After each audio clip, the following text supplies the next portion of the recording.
Hello friends, welcome to my channel double helix episode 10. எனக்கு ஹாப்பியாக இருக்குப்பா. ஆக்சுவலி நான் எதிர்பார்த்த கிளைமேக்ஸ் இல்லை, ஸோ அதனால கொஞ்சம் ஹாப்பியாக இருக்கு. அதுக்காக இது கிளைமேக்ஸ் எபிசோட் கிடையாது, இன்னும் 2 எபிசோட் இருக்கு. டோட்டலாக 12 எபிசோடு தான். ஸோ இப்போ 10th எபிசோடில் என்ன நடக்குதுன்னு பார்க்கலாம். எபிசோட் ஸ்டார்ட் ஆகும்போதே ஈச்சன் அமைதியாக உட்காந்துருக்கான். அதாவது அவன் ஃபுல்லாக திங்க் பண்ணிட்டே இருக்கான். என்ன நடக்குதுன்னு அவனுக்கே ஒண்ணுமே புரியல. ஸோ அந்த டைம்னு பார்த்து கரெக்டா அந்த இடத்துக்கு நம்ம லூஃபெங் சார் வராரு. வரும்போதே செம்ம டென்ஷனா வரான் போல. இவன் உட்கார்ந்துருக்கான், ஆனாலும் அவனை பார்த்துட்டு எதுவுமே பண்ணாம எந்திரிச்சு நிக்க அந்த பக்கம் போறா லூஃபெங். லூஃபெங் ஒரு நிமிஷம் உங்ககிட்ட பேசணுங்கிற மாதிரி பக்கத்துல ஈச்சன் வரான். என்ன, நான் குளிக்க போறேன்னு சொல்ல, ப்ளீஸ் எப்பதான் என்ன அனுப்புவேன் அப்படின்னு சொல்லி அவன் கேட்கறான். அதுக்கு லூஃபெங், இதெல்லாம் நீ கேட்கவே கூடாது அப்படின்னு சொல்றான். இங்க பாரு, உனக்கு தேவையானதை பண்றதுக்கு தான் நிறைய பேர் இருக்காங்களே, என்ன பழிவாங்கறதுக்காக எதுக்கு இப்படி கூட்டிட்டு வந்து வச்சிருக்க? என்னை விடு, நான் போகணும். என் அண்ணன், என் அம்மா எல்லாமே என்கிட்ட க்ளோஸா இருக்க அத்தனை பேரையும் இழந்துட்டேன் அப்படின்னு சொல்றான். அதை கேட்டனே டென்ஷன் ஆச்சு லூஃபெங்க்கா. அப்படியே அவன் கழுத்தை பிடிச்சிட்டு அவனை பார்த்துட்டு இருக்கான். எல்லாரும் இழந்துட்டேன். உன் அம்மா இழந்துட்ட, அப்புறம் உன் தம்பி, எல்லாமே எல்லாமே போயாச்சு. ஆனா என்னை பத்தி நீ கொஞ்சம் கூட ஃபீல் பண்ணவே இல்லைன்னு சொல்லிட்டு அப்படியே வேகமா அவனை அப்படியே டேபிள் மேல படுக்க வைக்கிறான். அவன் கிட்ட அப்படியே ஒரு மாதிரி பேசுறான். நான் உனக்கு யாரு சொல்லு? எப்பயுமே நீ என்னை திரும்பி பார்த்ததே இல்லை. உனக்கு எல்லாம் மற்ற சாய்ஸ் இருக்கு, ஆனா என்கிட்ட எந்த சாய்ஸும் இல்லை. நான் உனக்கு வேணாம் அப்படித்தானேங்கிற மாதிரி அவன் அப்படியே ஒரு மாதிரி வெறி பிடிச்ச மாதிரி பேசுறான். ஈச்சனுக்கு என்ன பண்ணுதுன்னு புரியல. இந்த டைம் கண்டிப்பா நான் ரூடா தான் நடந்துப்பேன்னு சொல்லிட்டு அவன் கையை அப்படியே டைல கட்டுறான். ஸோ அதுக்கப்புறம் என்ன பண்ணுவான்னு உங்களுக்கே தெரியும். நான் என்ன பண்றேன்னு தெரியும்ல. உனக்கு ஒண்ணு தெரியுமா கேளு, உன்னை விட ரொம்ப அழகா இருக்கான்ல, சின்ன வயசு வேற. ஸோ உனக்கு பிடிக்கும்னு நினைக்கிறேன். பரவாயில்ல, நீ கனவுல யோசிச்சு பாரு, நாங்க 2 பேரும் ஒன்னா இருக்க மாதிரிங்கிற மாதிரி ஏதேதோ பேசுறான். அவனை ஹர்ட் பண்ற கதை இதெல்லாம் பேசுறான்னு அவனுக்கும் புரியுது. வேகமா டோர் ஓபன் பண்ணிட்டு பக்கத்துல போறான். ஆனா அவனால ஓபன் பண்ண முடியல. அங்க போகணும் இங்க போகணும்னு சொல்லி போறதுக்காக ட்ரை பண்றா. ஆனா அங்க லூஃபெங் விடவே இல்லை. அவனை பிடிச்சி இழுத்துக்கிட்டே இருக்கான். நீ இங்க இருந்து போயிடலான்னு நினைக்கிறியா? அது நடக்கவே நடக்காது. நான் உன்கிட்ட ஒண்ணு சொல்லணுமே. கண்டிப்பா நீ இந்த இடத்த விட்டு போகவே முடியாது. எப்பயுமே என் பக்கத்துலயே உன்னை வச்சுக்கணும்னு ஆசைப்படுறேன் அப்படின்னு சொல்லிட்டு டீப்பா அதுக்கப்புறம் 2 பேருக்கு இடையில எல்லாமே நடக்குது. அப்புறம் எல்லாத்தையும் முடிச்சுட்டு காலையில லூஃபெங் அப்படியே வந்து பாக்குறான். ஈச்சன் இன்னும் தூங்கிட்டே இருக்கான். நின்று எந்திரிக்கலையான்னு சொல்லி கேட்கறான். அவன் எதுவுமே பேசல, அமைதியா இருக்கான். அவன் பக்கத்துல அப்படியே லூஃபெங் வந்து பாக்குறான். அவன் முழிச்சுதான் படுத்திருக்கான், ஆனா எதுவுமே பேசாம இருக்கான். கீழே உனக்காக ஒருத்தர் வெயிட் பண்றாங்க, முக்கியமானவங்க, சீக்கிரம் வான்னு சொல்ல மெதுவா எந்திரிக்க ட்ரை பண்றான். அவனால எந்திரிக்கவே முடியல. கஷ்டப்பட்டு தான் எந்திரிக்கிறாரு. சார் அதெல்லாம் என்னென்னமோ பண்ணி வச்சிருப்பாரு போல நேற்று நைட்டு. சீக்கிரம் வா, உன் கெஸ்ட் உனக்கு ரொம்ப ரொம்ப இம்பார்ட்டன்ட்னு சொல்லிட்டு வேற அந்த பக்கம் போறான். யாருன்னு ஒன்றும் புரியல. சரின்னு அப்படியே ஈச்சன் நடந்து வந்துட்டே இருக்கான். அங்க வந்து பார்த்தா அந்த லேன் அங்க உட்காந்துருக்கா. லேன் ஈச்சனை பார்த்தனே அப்படியே ஷாக் ஆயிடுச்சு அவளுக்கு. ஒரு செகண்ட் அப்படியே ஒரு மாதிரி ஸ்டன் ஆயிட்டா.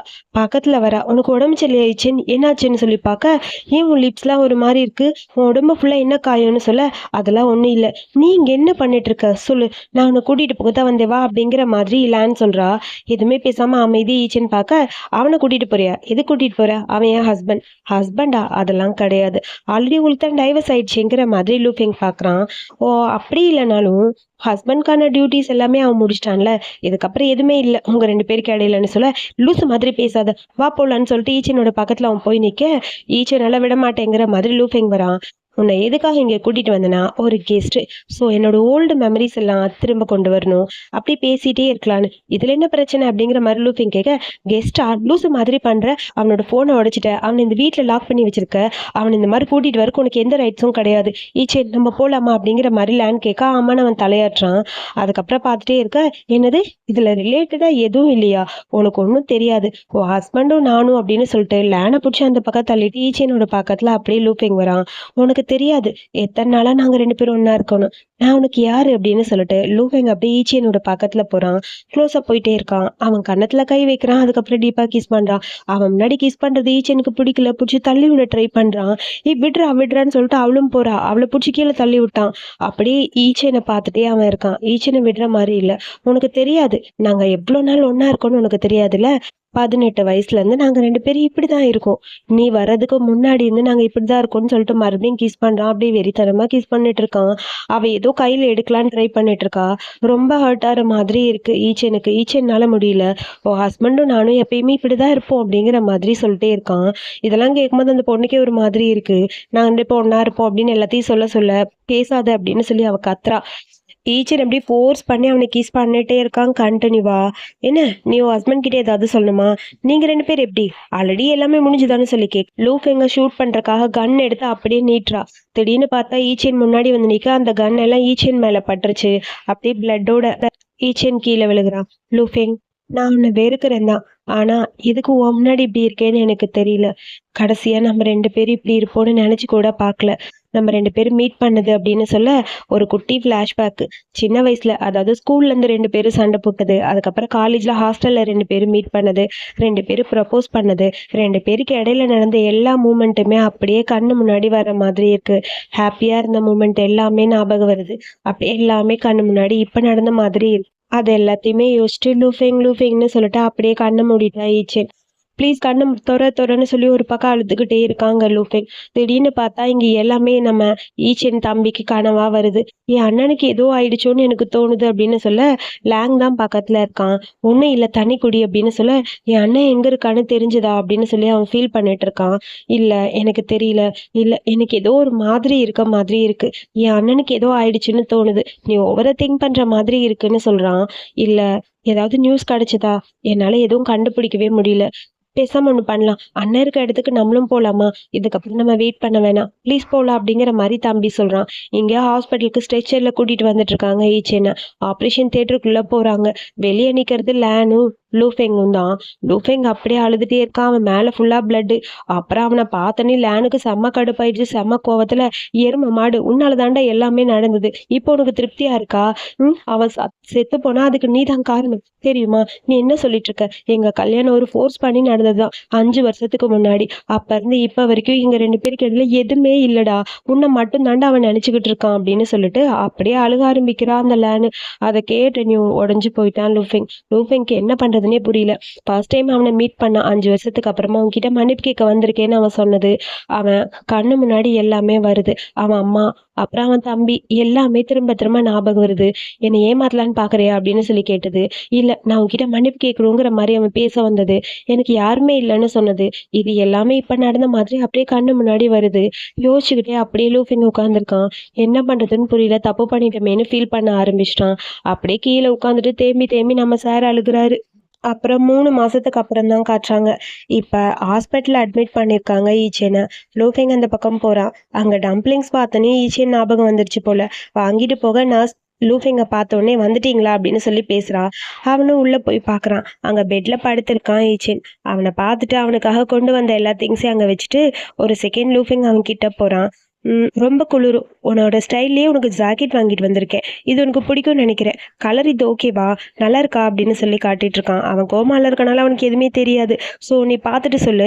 அப்புறம் இந்த டம்ப்ளிங்ஸ் உனக்கு உனக்கு பிடிச்ச ஆரஞ்சு ஜூஸ்னு சொல்லிட்டு டம்ப்ளிங்ஸ் எடுத்து அப்படியே அவன் பக்கத்தில் கொண்டு போகிறான். இந்த ஸ்மெல் உனக்கு ரொம்ப பிடிக்கும்ல, சீக்கிரம் இதுக்காகவாது நீ எந்திரிச்சிருவில, இதை சாப்பிட வருவியா அப்படிங்கிற மாதிரி பக்கத்தில் கொண்டு போய் அப்படியே காட்டிகிட்டே இருக்கான். அப்புறம் உன்கிட்ட நான் ஒன்று பேசணும் அப்படின்னு அவன் கையை பிடிச்சிட்டு பேசுகிறான். கேலோ இருக்கான்ல, அவன் யாரு தெரியுமா? என் சிஸ்டரோட பையன். அவன் காலேஜில் தான் படிக்கிறான். இன்டர்னா என்னோட ஆஃபீஸில் ஒர்க் பண்ணுறான். மற்ற யாருக்கும் அது தெரியாது. ஸோ மற்றவங்கள பொறுத்த வரைக்கும் அவன் என்னோட ரிலேஷன்னு தெரியக்கூடாதுன்னு இருந்தான். ஃபர்ஸ்ட் டைம் அவன் உன்னை மீட் பண்ணப்ப உன்னை மாதிரி பேர் இருக்க ஒருத்தனை தான் பார்க்க போகிறோன்னு நான் நினச்சேன். அவன் உன்னை கூட்டிகிட்டு வருவான்னு நான் எதிர்பார்க்கவே இல்லை. ஸோ உன்னை கூட்டிகிட்டு வந்திருக்கான். ஜா ஃபேமிலி உன்னோட ஐடென்டிட்டி எல்லாத்தையும் ஃபுல்லாக மறைச்சிட்டாங்க. நீ எங்கே இருக்கன்னு கூட அப்போ எனக்கு தெரியல. உன்னை கண்டுபிடிக்கவே முடியல. ஸோ உன்னை பார்த்த உடனே எனக்கு ஒரு மாதிரி இருந்தது. இதுக்கு முன்னாடி நான் உன்னை பார்த்துருந்தா எப்படி இருப்பேன்னு எனக்கு தெரியல. பட் நீ ஹாப்பியாக இருப்ப அப்படின்னு தான் நினச்சிட்டு இருந்தேன். அதுக்கப்புறம் தான் எனக்கு தெரிஞ்சது. இப்போதான் எனக்கு புரியுது ஏன்னு. நான் மட்டும் கஷ்டப்பட்டு தனியாவே இருக்கேன். நீ மட்டும் ஹாப்பியா இருக்கியாங்கிற ஒரு கோவம் தான் உன் மேல எனக்கு இருந்தது அப்படின்னு சொல்லிட்டு அவனை பார்த்துட்டு இருக்கான். அதனாலதான் உன் வாழ்க்கையை அழிக்கணும்னு நான் நினைச்சேன். என்ன மாதிரி நீ தனியா இருக்கணும்னு நினைச்சேன். ஸோ இதுக்கப்புறம் தான் எனக்கு எல்லாமே புரியுது அப்படின்னு சொல்லிட்டு லூஃபெங் அழுக ஆரம்பிக்கிறான். நீ ஓகேவா, எப்படி இருக்கன்னு உன்னை பார்த்த உடனே நான் கேட்டிருந்தா எல்லாமே சரியா இருக்கும்ல அப்படின்னு சொல்லி யோசிக்கிறான். அப்புறம் அவன் கையை பிடிச்சி பார்க்கறான். அவனோட ரிங் இருக்குல்ல, அந்த ரிங் எடுத்து அவன் கையில போட்டு விடுறான். எப்ப பார்த்தாலும் இவனுங்களுக்கு இதே வேலை. ஒரு நேரம் ரிங்கு போடுறானுங்க, அப்புறம் ரிங்க கழட்டி தூக்கி எறிகிறானுங்க, மறுபடியும் ரிங்க போடுறாங்க. இதோட இந்த ரிங்க போடுற சீன் மட்டும் ஒரு 4-5 டைம் வந்துருச்சு மாத்தி மாத்தி. இவன் கழட்டுறான், அவன் மாட்டுறான், அவன் கழட்டுறான், இவன் மாட்டுறான், இப்படியே தான் நடந்துட்டு இருக்கு. ஸோ அப்படியே நைட்டு அங்கேயே அவன் பக்கத்துலேயே இவன் ஸ்டே பண்ணிட்டான். ஸோ அதுக்கப்புறம் ஃபுல்லா இவனை பார்த்துக்கிறது தான் அவனுக்கு வேலை. இவனுக்காக ஃப்ளவர்ஸ் கொண்டு வருது, இவன் பக்கத்துலேயே இருக்கிறது. ஹாஸ்பிட்டலுக்கும் ஆஃபீஸ்க்கும் மாத்தி மாத்தி நம்ம சார் அலையிறாரு போல இருக்கு. ஷியாச்சேன், உனக்கு ஒரு குட் நியூஸ் சொல்லணும். இப்ப என்னோட கம்பெனி நல்ல மார்க்கெட்ல நம்பர் 1 பொசிஷனுக்கு வந்துருச்சு தெரியுமா? அப்படின்னு சொல்லிட்டு அவனுக்கு மசாஜ் பண்ணிட்டே இருக்கான். ஆனா என்னோட மொத்த லைஃப்ல நீ என் கூட இருக்கணும்னு ஆசையா இருக்கு. நீ என் பக்கத்துல இல்ல. அது ஒண்ணுதான் கஷ்டமா இருக்கு. பட் நான் என்னதான் பண்ணாலும் அதுல எனக்கு சந்தோஷம் இல்ல. நீ என் கூட இருக்கணும்னு சொல்லிட்டு அவனுக்கு அப்படியே கையெல்லாம் மசாஜ் பண்ணிவிட்டு அவன்கிட்ட பேசிட்டே இருக்கான். பட் இப்ப என்ன சொல்றது? எல்லாமே நல்லாதான் இருக்கு. நீ இந்த மாதிரி இருக்கிறது ஓகே தான். ஸோ திடீர்னு என்னை விட்டு போயிட்டா என்னால கண்டிப்பா அதை ஏத்துக்கவே முடியாது. என்ன பண்றது? உண்மையாவே உன்னை எனக்கு சொந்தமா ஆக்கிக்கணும்னு எனக்கு ஆசையா இருக்குன்னு சொல்லிட்டு அவனை அப்படியே டச் பண்ணிட்டு பேசுறான். பட் நீ எந்திரிக்க மாட்டியா? நீ எந்திரிக்காம நான் இப்படியே உயிரோட இருக்கிறதுக்கு அர்த்தமே இல்லையே அப்படின்னு சொல்லி அவன் புலம்புறான். அந்த டைம்னு பார்த்து லேன் அங்க வரா. அவ பாய் ஃப்ரெண்ட் ஹஸ்பண்டோட வருவா போல இருக்கு. அப்படியே சீனை பார்த்துட்டு அவளுக்கு ஒரு மாதிரி கஷ்டமாயிடுச்சு. இதுக்கெல்லாம் காரணம் அவ தானே. சாரின்னு சொல்லிட்டு அவ படுக்க தேம்பி தேம்பி அழுதுகிட்டே இருக்கா. அப்புறம் அவனுக்கு மசாஜ் பண்ணிட்டு இவன் பேசிட்டு இருக்கான். எனக்கு என்னன்னு தெரியல. நீ என் மேல கண்டிப்பா கோவப்படுவேன்னு எனக்கு தெரியும். நீ கண்ணு முழிக்கும் போது கண்டிப்பா எனக்கு ஒரு மாதிரி இருக்கும். எனக்கு எல்லாமே புரியுது. நீ என்ன பண்ண போறேன்னு தெரியல. உன்னை அடுத்தவங்களோட ஹஸ்பண்டா என்னால ஏத்துக்கவே முடியல. அந்த கோவத்துல தான் நான் இதெல்லாம் பண்ணிட்டேன். என்னால மத்த யாரையும் ஏத்துக்கவே முடியல. எனக்கு நீ மட்டும்தான். ஆரம்பத்துல இருந்து இப்ப வரைக்கும் உன்னை மட்டும்தான் நான் லவ் பண்ணேன். வேற யாரையும் நான் லவ் பண்ணல. அதனாலதான் நான் இந்த மாதிரி பண்ணேன். எனக்கு நீ மட்டும் இருந்தா போதும்னு சொல்லிட்டு தேம்பி தேம்பி அழுகுறான். என்னை விட்டு ஏன் நீ போன? சியாச்சோன் ப்ளீஸ் கண்ணை திறந்து பாரு. நீ என்னை வெறுத்தா கூட பரவாயில்ல, நான் ஏத்துக்கிறேன். உன் குரலையாவது ஒரு டைம் கேட்கணும் போல இருக்கு. ரொம்ப நாளாச்சு உன் வாய்ஸ் கேட்டு. நீ சிரிக்கணும். உன்னோட ஸ்மைலை நான் பார்க்கணும் போல இருக்கு. ப்ளீஸ் எந்திரின்னு சொல்லிட்டு அப்படியே லூஃபிங் அழுதுகிட்டே இருக்கான். அப்புறம் இவனுக்காக எல்லா வேலையா வந்தா பாக்குறான் போல. அப்புறம் இங்க நம்ம சார் லேங் கிட்ட புலம்பிட்டு இருக்கிறாரு நம்ம தம்பி. அவனை பார்க்க முடியலன்னு. அவன் எங்க இருக்கான்னு எனக்கு தெரியல. ஒருவேளை வேணும்னே ஒளிஞ்சிருப்பானோ, இல்ல யாராவது நான் கடத்திட்டாங்களோ? அதெல்லாம் இல்ல. ஆல்ரெடி அவனை பத்தின டீட்டெயில் எதுவுமே எனக்கு கிடைக்கல. வெயிட் பண்ணு, நான் கண்டுபிடிச்சு சொல்றேன்னு லேங் சொல்றான். உனக்கு பசிக்குதா? பக்கத்துல ஒரு ரெஸ்டாரண்ட் இருக்கு, அங்க நல்லா ஸ்பைசி ஃபுட்ஸ் இருக்கு, போய் சாப்பிடலாமான்னு சொல்ல, என் அண்ணனுக்கும் ஸ்பைசி ஃபுட்னா ரொம்ப பிடிக்கும் தெரியுமான்னு சொல்லிட்டு தம்பி இங்க ரொம்ப ஃபீல் பண்ணிட்டு இருக்கான். லேங் நீ கவலைப்படாத, எதுவா இருந்தாலும் நான் பாத்துக்கிறேன், அவனை கண்டுபிடிச்சு தருவேன் அப்படிங்கிற மாதிரி இவன் சொல்றான். சரி ஓகேன்னு அவனும் தலையாட்டிட்டு இருக்கான். அதுக்கப்புறம் ஹாஸ்பிட்டல்ல உட்காந்து நம்ம சார் பாத்துக்கிட்டு இருக்காரு. அவனுக்கு ஆப்பிள்ஸ்னா பிடிக்கும்ல. ஸோ ஆப்பிள்ல பன்னி ஷேப்னா ரொம்ப பிடிக்கும் போல. உனக்காக இப்ப நான் ஆப்பிள்ல பன்னி ஷேப் கட் பண்ண பழகிட்டேன். நீ முழிக்கும் போது சாப்பிடுவீலன்னு சொல்லிட்டேன். அந்த ஆப்பிள பன்னி ஷேப்ல அப்படியே கட் பண்ணிட்டு அவன் கிட்ட பேசிட்டே இருக்கான். ஸோ ஒரு ஒரு நாளும் நான் ப்ராக்டிஸ் பண்ணி இப்ப நிறைய அழகா இந்த மாதிரி பீல் பண்ண கத்துக்கிட்டேன். ரேபிட் ஷேப்ல உனக்கு பிடிக்கும்ல, சீக்கிரம் எந்திரிச்சு வா, இது சாப்பிடுவீல, உனக்காக தான் இந்த ஆப்பிள் ரெடி பண்ணேன்னு சொல்லிட்டு அவன் அழுகுறான். ப்ளீஸ் எந்திரி எந்திரின்னு சொல்லிட்டு ரொம்ப ஃபீல் பண்ணிட்டு அப்படியே கட் பண்ணிட்டே இருக்கான். கட் பண்ணிட்டே இருக்கும்போது அவன் கையில லைட்டா கட் ஆயிடுச்சு. ஆன்னு கத்தும்போது திரும்பி பார்த்தா லுஃப் லூஃபிங் லூஃபிங் லூஃபிங்னு சொல்லி ஒரு வாய்ஸ் கேக்குது. ஒரு வழியா நம்ம சார் இப்ப கண்ணை திறந்துட்டாரு. அவனுக்கு சரியாயிடுச்சுன்னு தெரிஞ்ச உடனே லூஃபெங் அப்படியே போய் ஈச்சேனோட பக்கத்துல உட்கார்றான். ஈச்சேனும் கண்ணை திறந்து பாக்குறான். அவன் கண்ணு முன்னாடி இருக்கிறது லூஃபெங். லூஃபெங்க்கு அவ்வளோ ஒரு ஹாப்பியா இருக்கு. அப்படியே அவனை பார்த்து சிரிச்சுட்டே இருக்கான். இவனுக்காக கட் பண்ண அந்த ரேபிட் ஆப்பிள் கூட இவனை அப்படியே பாக்குது. அப்புறம் கொஞ்ச நாளுக்கு அப்புறமா தான் காட்டுறாங்க. இப்ப நம்ம சார் கொஞ்சம் நல்லா டெவலப் ஆயிட்டாரு. ட்ரீட்மெண்ட் எல்லாம் முடிஞ்சு. ஸோ ஒரு சின்ன ரெஸ்டாரண்ட் ரன் பண்ணிட்டு இருப்பான் போல இருக்கு. ஸோ அக்கௌண்ட்ஸ் எல்லாம் பார்த்துட்டு இருக்கான். ஈவினிங் டைம்ல யாரோ வர மாதிரி இருக்கு. நாங்க க்ளோஸ் பண்ணிட்டோம் ரெஸ்டாரண்ட்டான்னு சொல்லி திரும்பி பார்க்க லேன் அங்க நிக்கிறா. லேனை பார்த்தோன்னே ஹாப்பி ஆயிடுச்சு. லேன் வந்து சாரின்னு சொல்லி ஃபீல் பண்றா. சும்மா எதுக்கு அதை பத்தி பேசிட்டு இருக்க? அதெல்லாம் ஒண்ணும் வேணாம். சரியா?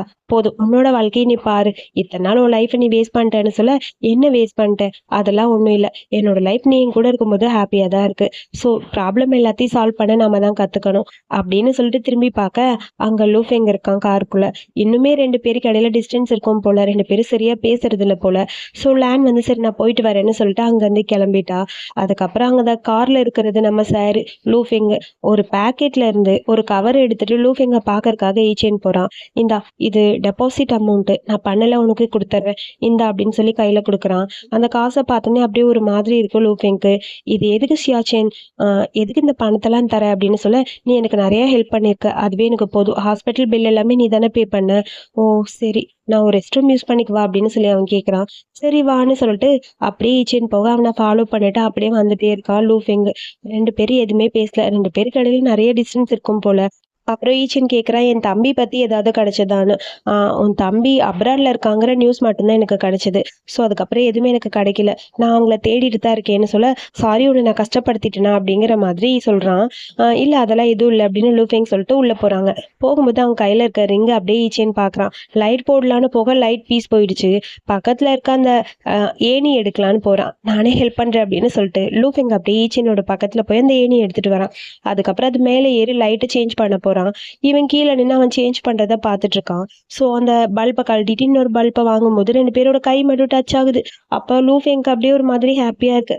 அதுக்கப்புறம் அந்த லைட்டை மாட்டிட்டான். லைட்டை மாட்டின உடனே லூஃபெங் அப்படியே திரும்பி பார்க்க ஈச்சனோட ஃபேஸ்ல அவ்வளோ ஒரு ஹாப்பினஸ். அப்படியே அந்த லைட்டை பார்த்து சிரிக்கிறான். அதை பார்க்கும்போது நம்ம ஷேர் அப்படியே உழுந்துட்டாரு அதுல. அப்புறம் எனக்கு பசிக்குது, நூடுல்ஸ் ரெடி பண்ணி தர முடியுமான்னு சொல்லி கேட்க, சரி வெயிட் பண்ணு நான் ரெடி பண்ணி தரேன்னு சொல்லிட்டு நூடுல்ஸ் ரெடி பண்ணி கொடுக்குறான். ஸோ ஃபாரினாக தான் 2 பேரும் பேசிக்கிறாங்க. கேஷுவலாக கூட பேசிக்கிறதே இல்லை. இந்த சாப்பாடு அப்படின்னு ஏதோ பேசலான்னு வரான். அதுக்கப்புறம் ஐயோ அவன் அடிச்சு துரத்தி விட்டா என்ன பண்றதுங்கிற மாதிரி கொடுத்த நூடுல்ஸ் எதுவும் பேசாமல் சாப்பிட்றலாங்கிற மாதிரி நூடுல்ஸை சாப்பிட்டுட்டு இருக்கான் லூஃபெங். அப்புறம் சாப்பிட்டுட்டு அங்க இருந்து கிளம்புறான். போகும்போது அவனுக்கு அப்படியே ஒரு மாதிரி இருக்கு. என்ன பேசுறதுன்னு புரியல ஈச்சன் கிட்ட. லூஃபெங் அவனை திரும்பி பார்க்க அவன் அமைதியா அவனை பார்த்துட்டே நிக்கிறான். அது நான் அவன்கிட்ட இன்னைக்கு வேலண்டைன்ஸ் டே அப்படின்னு சொல்லிட்டு ஒரு சின்ன கிஃப்ட் அந்த ரிங்கை தான் எடுக்கிறான். இந்த ரிங்கை இன்னும் எத்தனை நாள் தான் 2 பேரும் எக்ஸ்சேஞ்ச் பண்ணிக்குவாங்களோ தெரியல. ஹாப்பி வேலண்டைன்ஸ் டேன்னு சொல்லிட்டு அந்த ரிங்கோட பாக்ஸ் அப்படியே அங்க ஈச்சேனோட கையில கொடுத்துட்டு லூஃபெங் எதுவுமே பேசாம திரும்பி போயிட்டான். அந்த ரிங்கை ஓபன் பண்ணி பாக்குறான் ஈச்சேன். பட் அவனும் எதுவுமே பண்ணல. அந்த ரிங்கை கையில எல்லாம் போடல. அப்படியே க்ளோஸ் பண்ணிட்டு அதை பக்கத்துல வச்சுட்டான். அதுக்கப்புறம் அடுத்த நாள் ரெஸ்டாரண்ட்ல தான் காட்டுறாங்க. இவன் கிட்ட ஒர்க் பண்ண ஸ்டாஃப்ஸ் இப்ப வேற எங்கேயோ மாறுறாங்க போல. ஸோ அதை பத்தி பேசிட்டு இருக்காங்க. ஒன்றும் கவலை இல்லை, நீ எங்க போனாலும் ஹாப்பியா இரு, அதுவே போதும் சரியானு சொல்ல, இன்னொரு பாஸா இருந்தா கண்டிப்பா என்னோட சேலரி பாதி கட் பண்ணிருப்பாங்க, நீங்க எல்லாத்தையும் கொடுத்துட்டீங்களேன்னு சொல்லிட்டு பேசிட்டே இருக்க திடீர்னு இது ஒரு குரல் கேக்குது. திரும்பி பார்க்க அங்க தம்பியும் லாங்கும் வராங்க. அங்க தம்பியோட மேல யாரோ ஹாட் வாட்டர் ஏதோ ஊத்திட்டாங்க போல இருக்கு. அந்த வாய்ஸ் கேட்டுனே அப்படியே ஈச்சனுக்கு ஒரு மாதிரி இருக்கு. அவனை பார்த்துட்டே நிக்கிறான். இந்த ரெஸ்டாரண்ட் சொல்லிட்டு தம்பி திரும்பி பார்க்க அங்க நம்ம ஈச்சன் நிக்கிறான். 2 பேரும் ஓடி வந்து எமோஷனலா அப்படியே ஹக் பண்ணிக்கிறாங்க. அவன் காலை பார்த்தோன்னே அவ்வளோ ஹாப்பியா இருக்கு ஈச்சனுக்கு. அண்ணா அப்படின்னு சொல்லிட்டு அவனை பார்த்துட்டே இருக்க இவனை தொட்டு பார்க்கும்போது அவ்வளோ ஹாப்பியா இருக்கு ஈச்சனுக்கு. 2 பேரும் அப்படியே எமோஷனலா ஹக் பண்ணிக்கிறாங்க. சும்மாவே அண்ணன் தம்பிங்க 2 பேரும் விட்டா பெரிய ஸ்டோரியே கிரியேட் பண்ணுவானுங்க. சொல்லவா வேணும், இத்தனை வருஷம் கழிச்சு வேற மீட் பண்ணானுங்க. ஸோ டேபிள் ஃபுல்லா டிஷ்யூவா இருக்கு. அழுன்னு அழுதுகிட்டே இருக்கான். அப்புறம் தம்பி ஏச்சு குஜு குஜு காட்டுறான். இங்க பாத்தி என் காலெல்லாம் சரியாயிடுச்சுன்னு. டே உங்க அழுமை தாங்க முடியலன்னு லேண்ட் சொல்ல, ஒழுங்கா ஓடிடு, நானும் என் அண்ணனும் கொஞ்சம் ஃபீல் பண்றோம் அப்படிங்கிற மாதிரி சொல்றான். நல்லா போக மாட்டேன்னு கையை கட்டிட்டு நின்று பார்த்து லேண்ட் சிரிக்க, வானா நம்ம மாடிக்கு போகலான்னு சொல்லிட்டு 2 பேரும் மாடிக்கு போயிட்டாங்க. So restaurant closed. லூஃபெங் வந்து பார்க்குறா ஈச்சன் ரெஸ்டாரண்ட் க்ளோஸ். ஈச்சனை காணும். என்னாச்சு ஈச்சனை காணுமேனு ஈச்சன்னு சொல்லி கத்திக்கிட்டே இருக்கான். அதுக்கப்புறம் அண்ணன் தம்பி 2 பேரும் பார்த்தா ஒரே இடத்துல தான் இருக்காங்க. அண்ணா ஏன்னா இப்படி அழைச்சி போயிட்ட, எனக்கு கொஞ்சம் உடம்பு சரியில்லடா அதனாலதான். ஓ அப்படியா, சரிண்ணா. அம்மா இறந்ததுக்கு அப்புறம் எனக்கு எதுவுமே இல்லை தெரியுமா, நீ நானும் வேணான்னு சொல்லி முடிவு பண்ணிட்டியான்னு சொல்லி கேட்குறான். அதெல்லாம் இல்லைன்னு ஈச்சன்னு சொல்ல, ஸோ லூஃபெங் கண்டிப்பா நான் இருக்க இடத்த கண்டுபிடிச்சி உங்களே ஹர்ட் பண்ணுவான்னு தோணுச்சு, அதனாலதான் எல்லா கான்டாக்ட் இன்ஃபர்மேஷனையும் டிலீட் பண்ணிட்டேன்னு சொல்ல, சும்மா அப்படி பேசாத, எனக்கு ஆல்ரெடி கல்யாணம் ஆயிடுச்சு. கல்யாணம் ஆயிடுச்சா, என்னென்ன சொல்ற? ஆமா எனக்கு கல்யாணம் ஆயிடுச்சு. பட் அவளோட உண்மையான சந்தோஷம் தெரிய அவளும் போயிட்டா, டைவர்ஸும் ஆயிடுச்சுன்னு சொல்ல, அண்ணா என்ன சொல்ற, லூஃபெங் இப்ப ரொம்ப ஃபேமஸா இருக்கான்னு தெரியுமா உனக்கு அப்படிங்கிற மாதிரி பேசுறான். அடிக்கடி ஹெட்லைன்ஸ்லாம் அவன் தான் வருவான். அப்புறம் லூஃபெங் சொன்னனால மட்டும் இந்த பிரச்சனை வரல. அவன் சொல்லனாலும் ஒரு நாள் அம்மாக்கு எப்படி எங்க 2 பேரும் பத்தின உண்மை தெரிஞ்சிருக்கும். அப்புறம் அவன் என்னை வேணும்லாம் பிடிச்சி தள்ளி விடல, நான் தான் அவனை வெறுப்பேத்துற மாதிரி பேசினேன். அவன் தெரியாம தான் என்னை பிடிச்சி தள்ளினான். இதுல அவனோட தப்பு எதுவுமே இல்லை, முதல்ல புரிஞ்சுக்கோ அப்படிங்கிற மாதிரி சொல்லிட்டு இருக்கான். ஸோ கண்டிப்பா எல்லாம் நல்லபடியா இருந்தா நல்லா இருக்கும். நீ அடுத்தவங்க ஃபீலிங்ஸ்க்கு இம்பார்ட்டன்ட் கொடுக்கறத விட முதல்ல கொஞ்சமாவது செல்ஃபிஷா இரு, உன்னை பத்தி யோசிச்சு பாரு அப்படின்னு சொல்ல, சரின்னு அவனும் தலையாட்டுறான். அப்ப என் கூட அப்ராட் வந்துறியா, நம்ம ஹாப்பியா இருக்கலாம், நான் உன்னை பத்திரமா பார்த்துப்பேன்னு சொல்றான். அதுக்கு இவன் எந்த பதிலும் சொல்லாம ஒரு செகண்ட் யோசிக்கிறான். சரி அப்படிங்கிற மாதிரி தலையாட்ட, அப்ப உண்மை என் கூட வரியா அப்படிங்கிற மாதிரி ஹாப்பியா கேட்கிறான் தம்பி. ஆமான்னு சொல்லிட்டு திரும்பி பார்க்க அங்க இவனை பாக்குறதுக்காக லூஃபெங் உட்கார்ந்துருக்க மாதிரி இருக்கு. ஆனா அதுவும் கனவுதான். அங்க வெறும் சோஃபா தான் இருக்கு, அவன் இல்லை. இவனுக்கு லூஃபெங்கோட நினைப்பா தான் இருக்கு. அதுக்கப்புறம் ரெஸ்டாரண்ட்க்கு காலைல 3 பேரும் ஒன்னாதான் கார்ல வராங்க. ரெஸ்டாரண்டோட இடம் ரொம்ப நல்லா இருக்குன்னு சொல்லி சுத்தி சுத்தி பார்த்துட்டு அங்க இருக்கிற இடத்த பத்தி பேசிட்டே 3 பேரும் வந்துட்டு இருக்காங்க. ஆமால ஹாப்பியா இருக்குன்னு சொல்லிட்டு லேங் எப்பயும் போல ஓட்டிட்டு வந்துட்டு இருக்காங்க நம்ம தம்பிய. அப்புறம் காஃபி ஷாப் நீ ரன் பண்ணுவேன்னு நினைக்கவே இல்லை, ரொம்ப ஹாப்பியா இருக்குன்னு சொல்லிட்டு இருக்க. பேசிட்டே வரும்போது அங்க பார்த்தா அங்கிருந்து வேகமா லூஃபெங் வரான். இந்த இடத்த எப்படி கண்டுபிடிச்சிங்க, ஏன் கண்டுபிடிக்கிறதுன்னு அவ்வளோ கஷ்டமா, நீ கண்டுபிடிக்கும் போது எங்களால முடியாதான்னு சொல்ல, நீங்க அவன கூட்டிட்டு போயிருவீங்களா? அப்படின்னு சொல்ல, அப்படியே ஒரு மாரி ஃப்ளாஷ்பேக்ல யோசிச்சு பார்க்குறேன். அவங்கள பத்தின டீட்டெயில்ஸ் கிடைச்சுதான்னு கேட்டிருப்பான்ல நேத்து நைட்டு. இல்லன்னு வேற சொல்லியிருப்பான்ல. அப்ப இவங்கள பத்தி உனக்கு முன்னாடி தெரியுமாங்கிற மாரி ஈச்சன் கேட்க, அப்ப நீ என்ன விட்டு போயிருவியா? அப்படின்னு சொல்லி லூபின் கேட்குறான். ஏன் இப்ப மட்டும் நான் என்ன போக மாட்டேனா? அப்படிங்கிற மாதிரி அவன் கேட்க, அடுத்த செகண்ட் அப்படியே நம்ம லூபிங்கோட ஃபேஸும் மாறிடுச்சு. அதோட இந்த எபிசோட இங்க முடிச்சுட்டாங்க. அடுத்த எபிசோட் கண்டிப்பா நல்லா இருக்கும்னு நெனைக்கிறேன். ஒரு வழியா இந்த இந்த சீரிஸ் முடியல. அது மட்டும் இல்லாம சேட் எண்டிங் இல்ல. ஏன்னா நம்ம ரவுண்ட்ஷிப் 2 லவ் பார்த்துருக்க எல்லாருக்குமே தெரியும். இவ்ளோ சீன்ஸ் கொண்டு வர மாட்டாங்க. அவன் கோமால இருப்பான், இவன் போவான், இவனுக்கு ஆக்சிடென்ட் ஆகும், கோமாலேருந்து அவன் கண்ணு முழிப்பான். அதாவது ஒருத்தன் இறந்து போக ஒருத்தன் கண்ணு முழிப்பான். பட் இது கோமாலேருந்து வந்து இவனுக்காக செப்பரேட்டா ஒரு வாழ்க்கை அப்படின்னு போகும்போது, இதுல எனக்கு ஹாப்பி எண்டிங்கா இருக்கும் அப்படிங்கிற மாரி தான் தோணுது. எனக்கு சந்தோஷமா இருக்குப்பா. ஹாப்பி எண்டிங்கா இருக்கும்போது ரொம்ப ஹாப்பியா இருக்கு. ஸோ எங்கடா பாதியில வச்சுட்டு என்ன குழப்பி விட்டுருவானோ டைரக்டர் அப்படின்னு சொல்லி யோசிச்சேன். பட் டைரக்டர் சார் பாவம் பார்த்து ஸ்டோரிய கொஞ்சம் நமக்காக சேஞ்ச் பண்ணியிருக்காரு. அந்த விதத்துல I am so happy. So இந்த வீடியோ பிடிச்சிருந்தா ஒரு லைக் பண்ணுங்க. வீடியோ பிடிச்ச கருத்துக்களை மறக்காம சொல்லுங்க. அடுத்த எபிசோட் பார்க்க என்னோட சேனலை சப்ஸ்கிரைப் பண்ணிக்கோங்க. தேங்க்யூ.